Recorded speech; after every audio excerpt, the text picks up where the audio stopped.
এই মুহূর্তে পুরান ঢাকার হোসনি দালান এলাকায় আছেন সহকর্মী আরাফাত ইসলাম শুভ। আশুরা উপলক্ষে তাজিয়া মিছিলের খবর জানতে আমরা সরাসরি যুক্ত হচ্ছি তার সাথে। শুভ, 10টার দিকেই মিছিল বের হওয়ার কথা, এখন নিশ্চয়ই প্রস্তুতি চলছে। প্রস্তুতি কেমন দেখতে পাচ্ছেন, কোন পর্যায়ে আছে?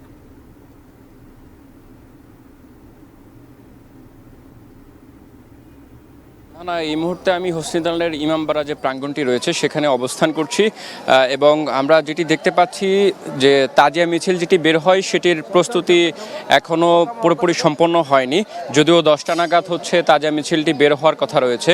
এবং আজকে যে পবিত্র আশুরা, এই আশুরার দিনে ঐতিহাসিক কারবালার প্রান্তরে হযরত মুহাম্মদ সাল্লাল্লাহু আলাইহি ওয়াসাল্লামের দৌহিত্র ইমাম হোসেন রাদিয়াল্লাহু তাআলা আনহুর যে শাহাদত বরণ, সেই শহীদদের স্মরণেই কিন্তু শিয়া সম্প্রদায়ের যে মুসলমানরা রয়েছেন তারা কিন্তু তাজিয়া মিছিল বের করেন এবং সেটিকে তারা ধারণ করেন যে শোকের যে শোকাবহ দিন, সেই দিনটিকে ঘিরেই কিন্তু তারা এই মিছিলটি বের করবেন।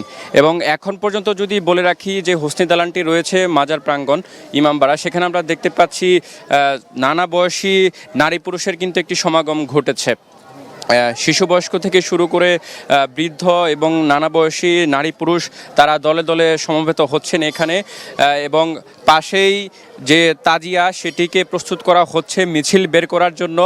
এবং শোকের যেহেতু একটি দিন, এখানে যারা আসছেন তারা কালো রং ধারণ করে সেই শোকাবহ যে পরিবেশ সেটিকে ফুটিয়ে তোলার চেষ্টা করছেন।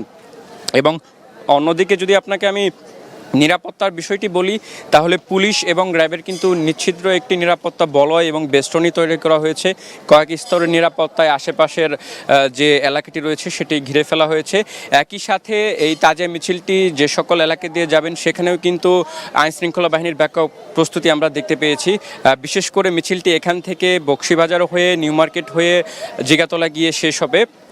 সব মিলে যেটি বলা যেতে পারে এখন পর্যন্ত প্রস্তুতি চলছে এবং 10টার পর তাজিয়া মিছিল বের হলে আমরা এর পরবর্তী আপডেট জানাতে পারবো। শাহানা।